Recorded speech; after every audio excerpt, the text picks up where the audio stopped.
Bonjour à toutes et à tous et bienvenue dans 120%. Aujourd'hui dans l'émission Money Shot, la critique de Flash Memoria et la Minute du Geek sur Rareware. Mais on commence avec les news.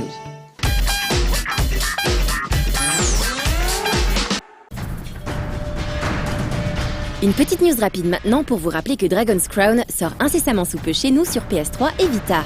Le temps que nous avons pu passer sur la version japonaise du jeu confirme complètement ce feeling positif que nous avions depuis la toute première annonce de VanillaWare. Même si le studio japonais n'a plus rien à prouver, on reste tout de même époustouflé par cette maîtrise de la 2D. On rappelle que le jeu propose 6 classes différentes, ainsi qu'une dimension coop jusqu'à 4 joueurs en local ou en ligne. Cette expérience définitivement orientée loot se fera de toute manière décortiquer dans les normes en vigueur dans un prochain EXP. Alors oui, on sait, ce n'est pas vraiment un RPG, mais les pauvres, ils l'attendent depuis si longtemps.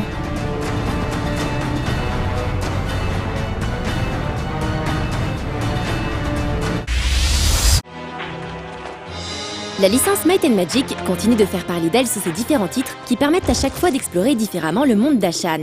Tout d'abord, le titre Clash of Heroes, puzzle RPG datant de 2011, est un des 2 titres du programme Games with Gold, dont les membres Xbox Live Gold pourront bénéficier durant le mois d'octobre, le second étant Halo 3. Ensuite, Ubisoft offre une extension à son jeu de cartes online free-to-play, Duel of Champions. Les Guerres oubliées ajoutent 150 nouvelles cartes à inclure dans son deck, une nouvelle faction, l'Académie, qui renforce encore davantage l'aspect stratégique du jeu, et un hôtel des vœux qui permettra d'acquérir ou échanger des cartes plus ou moins rares.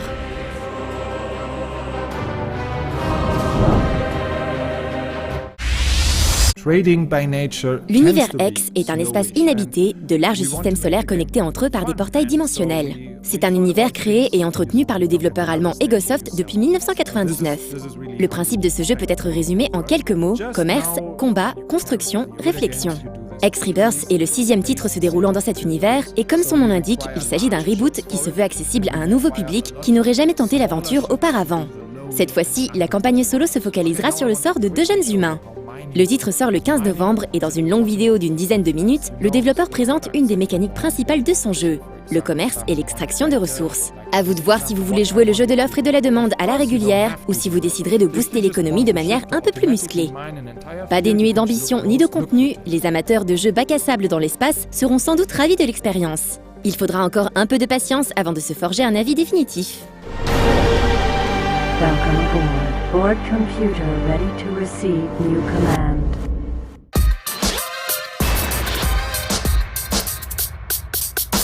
J'écoute une émission qui s'appelle Au cœur de l'histoire, qui est sur je ne sais plus quelle radio, en tout cas c'est une très bonne émission.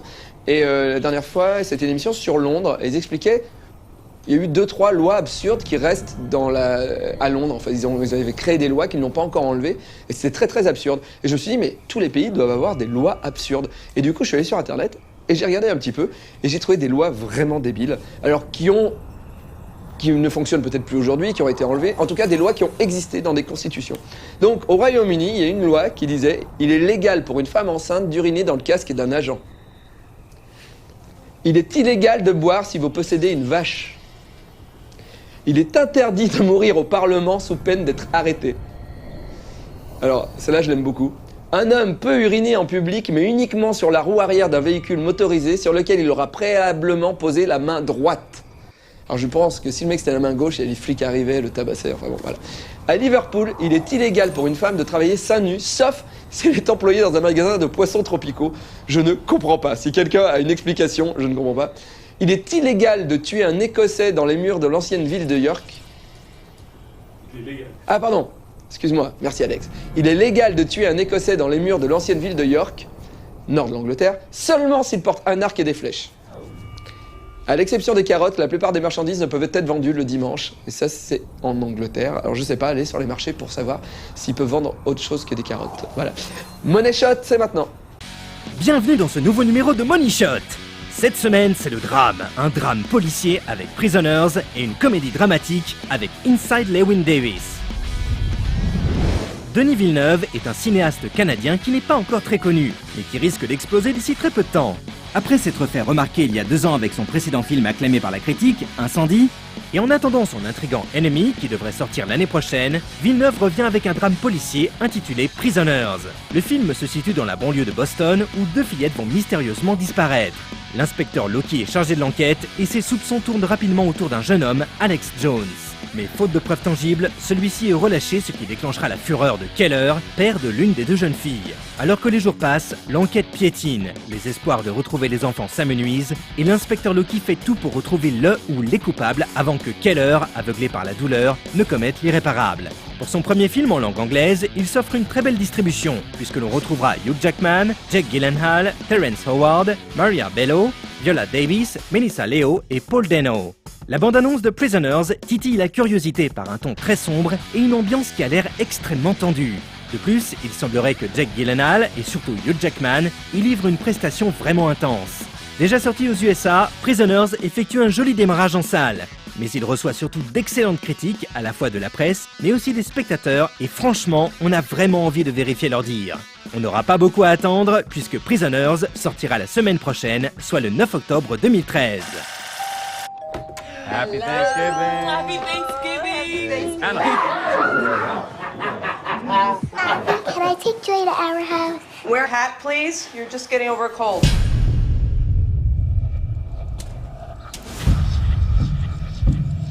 Where are your sisters? I can't find them. Anna? Joy? I checked the entire house. They're not here. They weren't outside. It's starting to rain, I think. Dad, there was this RV, and they were playing on it. We thought there was someone inside. You wait here. Let me go. I couldn't find them! 911.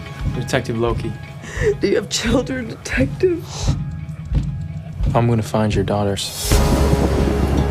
Caller reported an RV was parked at a rest stop off Route 46. Show me your hands! Where'd you put those girls? Where are they? What do you got? We didn't find anything. This thing's clean. That boy has never been in trouble a day in his life. They're letting him go. What? The police said they're letting him go today. Why aren't you sending someone out to go arrest this guy? Well, he has the IQ of a 10-year-old. There's no way he could abduct two girls and then make them disappear. Maybe he wasn't on his own. We're considering all possibilities. I don't think you are considering all possibilities. Just let me do my job. 4 days have passed since Anna Dover and Joy Birch were last seen by their families. I have 9 level 3 offenders living within a 10-mile radius. Keep knocking on doors. Mind if I take a look around? Why don't you tell me his name? He said he took them. Did he say he was with anybody? We found something. Every day she's wondering why I'm not there. Me, not you! Not you! But me! What in the world did you do? Someone has to make him talk, or they're gonna die. 5 days we got now. We're running out of time. You don't even know that it's him. You left him with someone and he knows where this guy is. Why aren't you telling me? This ain't right. Why? This guy's a fake. The girls are still out there.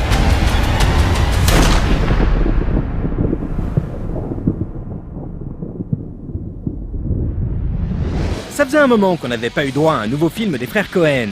C'est vrai qu'on s'était habitué à leur rythme d'un film par an depuis 2007 avec le magnifique No Country for Old Men, suivi du génialissimement con Burn After Reading et l'incroyable A Serious Man.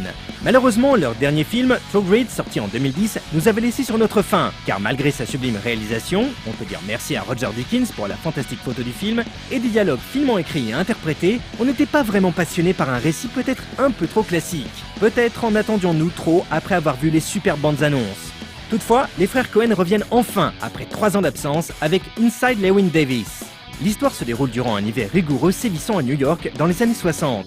Le personnage principal, Llewyn Davis, est un chanteur de folk fauché qui essaye de s'en sortir grâce à ses amis ou en acceptant n'importe quel petit boulot. Mais lui veut vivre de sa musique. Malgré sa passion et son talent, les portes de la gloire ne cessent de se refermer devant lui, à une époque où la folk n'attire plus grand monde et où Bob Dylan n'a pas encore percé. Comme d'habitude chez les frères Cohen, le cast sera aux petits oignons, avec Oscar Isaac, Carey Mulligan, Garrett Hedlund, John Goodman, F. Murray Abraham et Justin Timberlake. Pourquoi on attend Inside Llewyn Davis ? Parce que la bande-annonce nous envoûte dès les premiers accords de guitare, dès les premières images superbement éclairées par le directeur de la photo français Bruno Delbonnel. Parce que Carey Mulligan, parce que John Goodman, parce que le chat, et parce que les frères Cohen quoi. Normalement avec tout ça, tout est dit, et il faut aller voir chacun de leurs films sans même se poser de questions. Vivement le 6 novembre 2013 pour la sortie de Inside Llewyn Davis.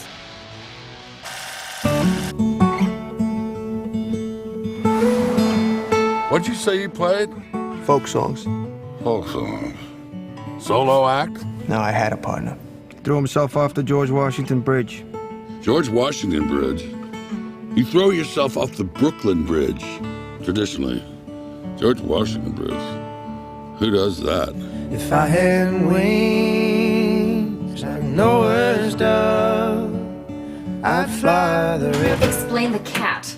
What's its name? I don't know. It's the Gorfin's cat. It slipped out and I don't have the key. My honey, fare thee well. Don't tell Jim. Oh!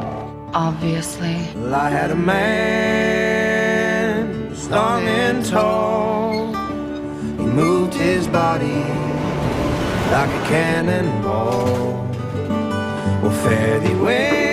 Mel, there was no advance on my solo record. There's gotta be some royalty. For Christ's sake, it's cold out. I don't even have a winter coat. You're kidding me. Ain't this kid? No.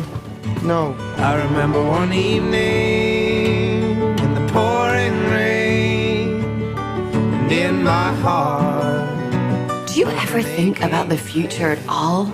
You mean like flying cars? Hotels on the moon? Tang? I want you to leave. Get out of here. Danny, your uncle's a bad man. Okay. So show us a bird flying high above. Life ain't worth living without the one you love. Fare thee well, my honey, fare thee well. I'm interested in gigging here. Okay, let's hear something. You don't want to hear the record? Why should I? You're here. Play me something. Play me something from Inside Llewyn Davis. Fare thee well.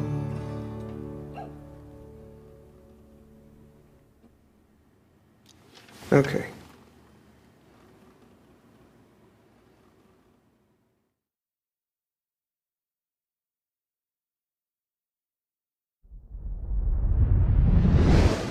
I want to show you something. On finit avec la bande-annonce de American Hustle, le nouveau film de David O. Russell, le réalisateur des excellents Les Rois du désert, Fighter et Happiness Therapy. Ce trailer ne nous en dit pas trop sur le scénario, mais avec le passif du réalisateur, un casting qui a vraiment une sacrée gueule, et cette ambiance 70s, on a vraiment envie d'en voir plus. And who's the master? The painter or the forger? Et n'oubliez pas, le cinéma n'est jamais mieux qu'au cinéma.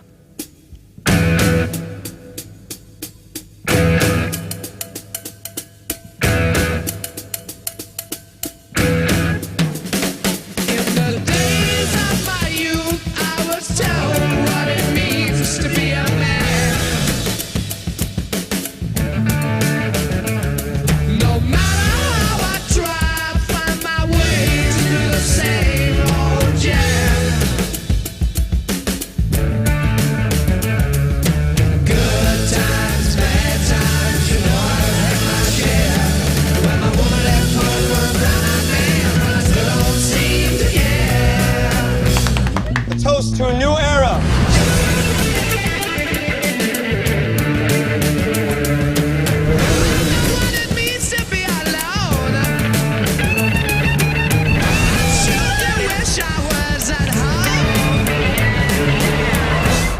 You never took a quarter from a phone booth. You stole. I just got bigger balls than you. Good times, bad times, you know I've had my share.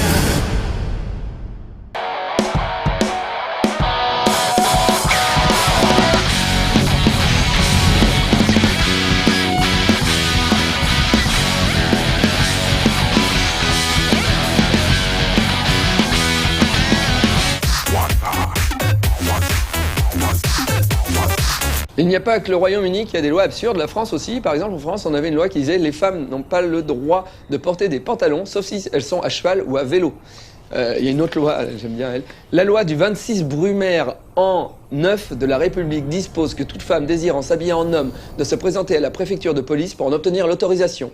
Et celle-ci ne peut être donnée qu'au vu d'un certificat d'un officier de santé. Si tu veux porter un jean, tu dois aller voir un médecin qui doit dire effectivement il faut qu'elle porte des jeans. Tout le monde doit avoir une botte de foin chez soi au cas où le roi passerait avec son cheval. J'aimerais bien qu'on soit obligé encore de faire ça à Paris. En Suisse, il est illégal de tirer la chasse d'eau dans les toilettes après 22 heures pour toute personne vivant dans un appartement. Alors que la prostitution est légale, en Suisse, il est illégal d'utiliser les services d'une prostituée. Les vêtements ne doivent pas être mis à sécher le dimanche. Je sais pas. On regarde la critique de Flash Memoria. Ah non, la critique Flash de Memoria, pardon. Sinon, c'est un autre jeu.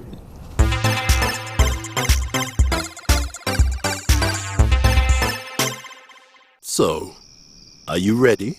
Il y a quelques mois, nous avions fait la critique des chaînes de Satinave, un superbe point and click réalisé par Daedalic Entertainment et prenant place dans l'univers du jeu de rôle L'Œil Noir. Les chaînes de Satinave racontaient la quête du jeune oiseleur Guéron et de la fée Nourri pour sauver les terres d'Aventurie menacées par un sinistre devin. Le jeu s'était révélé une bien belle aventure, avec un gameplay solide, quoique classique, des graphismes 2D de grande qualité et une histoire enchanteresse et touchante. What did he do, mistress? C'est pourquoi on est évidemment très heureux de voir débarquer une suite intitulée Memoria. Si vous comptiez jouer au premier épisode, nous vous recommandons de ne pas regarder cette critique plus avant, pour cause de spoilers. Memoria est très proche de son prédécesseur au niveau du gameplay. C'est pourquoi nous nous contenterons d'une critique flash. Il s'agit toujours d'un point and click qui reprend quelques semaines après la fin douce amère des chaînes de Satinave. La victoire de Guéron face au devin a eu un prix. Le corps de Nourri, sa fée bien-aimée, a été détruit. L'âme de Nourri survit, piégée dans l'enveloppe physique d'un corbeau. Chaque jour qui passe, la personnalité et les souvenirs de Nourri s'effacent. Nourri? I'm here. Et bientôt, ne restera qu'un simple oiseau. Guéron est désormais déterminé à trouver un moyen de restaurer le corps de Nourri. Faï, un marchand itinérant venu de la lointaine contrée de Fazar, posséderait un sort capable de redonner à Nourri son apparence originale. Mais en échange, il souhaite que Guéron l'aide à résoudre un mystère, ce qu'il est advenu de la princesse Sadja, qui combattit les démons 450 années plus tôt, avant de disparaître purement et simplement des livres d'histoire. Et c'est là que la narration de Memoria commence un savant jeu d'alternance. On y incarne tantôt Guéron, à l'époque présente, et tantôt Sadja, princesse rebelle qui tente de retrouver le masque de Malakar, un objet magique capable de changer le cours de l'histoire et de permettre la victoire face aux démons qui ravagent le pays. L'aventure de Sadja commence d'ailleurs par un clin d'œil au jeu de rôle L'Œil Noir, puisqu'on y retrouve un donjon des temps anciens où pénètrent 4 aventuriers. Rapidement, Sadja se retrouvera seule, mais en possession d'un sceptre magique doué de paroles qui deviendra son plus grand allié dans sa quête. Le scénario de Memoria, peigné dans une atmosphère poétique et mélancolique, est encore une fois l'un des gros points forts du jeu et réserve des surprises jusqu'à sa toute fin. Bien que fondamentalement similaire à celui du premier épisode, le gameplay a été affiné. Les pouvoirs magiques des deux protagonistes sont notamment bien mieux utilisés que dans les chaînes de Satinave et interviendront dans la résolution de nombreux puzzles. On notera également la présence d'un système d'indices pour aider les joueurs bloqués par certaines énigmes. S'il fallait trouver un défaut à Memoria, c'est que ses décors en 2D sont un peu moins détaillés que ceux des chaînes de Satinave, qui avaient, il est vrai, mis la barre très haut en la matière. Mais à part ce petit regret, il est indéniable que Daedalic a encore su réaliser un bijou du jeu d'aventure. À noter toutefois que le jeu ne propose pas de sous-titres français, le réservant donc aux anglophones. It's worth more than anything else you'll ever hold in your hands.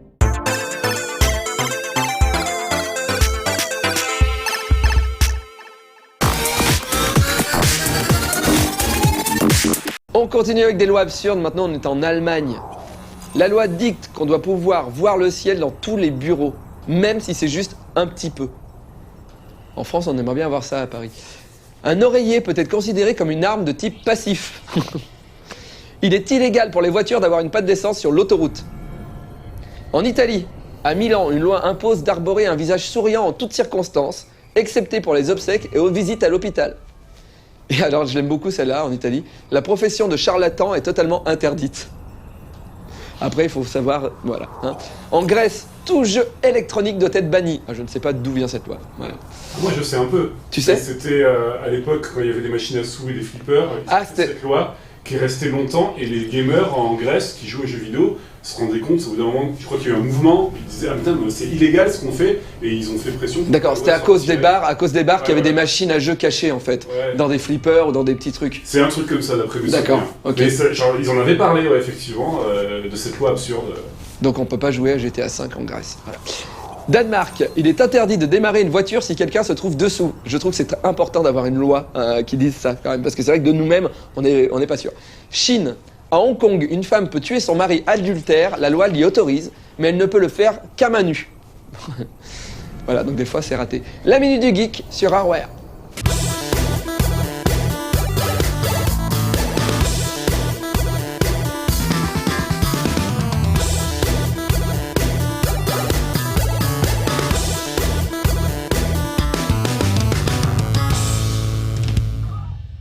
Le studio Rareware est reconnu pour ses titres d'anthologie créés sur console Super Nintendo et Nintendo 64.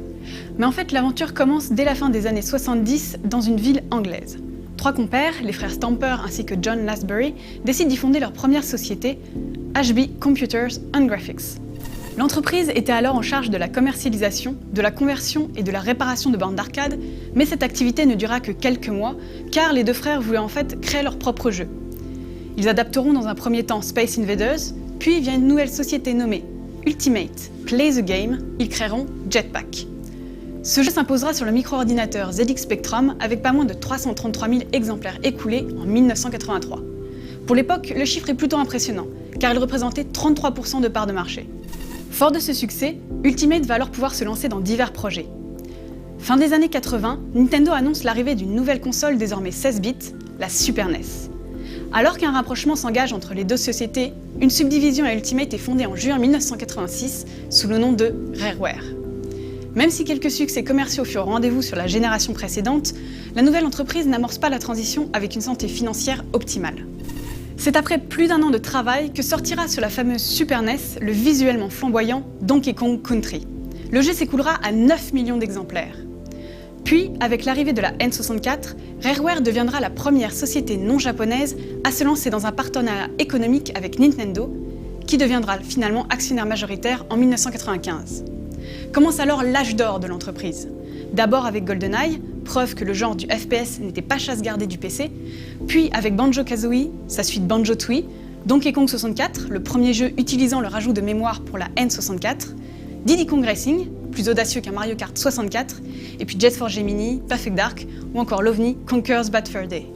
Puis plusieurs départs au sein de Rare seront annonciateurs du rachat par Microsoft Game Studios en 2002. Comme Nintendo en son temps, Microsoft cherchait alors des développeurs de qualité pour assurer le lancement dans sa Xbox première du nom. De cette migration, le projet Star Fox Adventure sera l'unique survivant de la génération GameCube. D'autres jeux feront toutefois une apparition sur Game Boy Advance, tels que Banjo-Kazooie, La Revanche de Grunty. Depuis, l'entreprise s'est restructurée avec pour principale source d'inspiration le Kinect Motion Sensor et déjà plusieurs succès grand public à leur actif.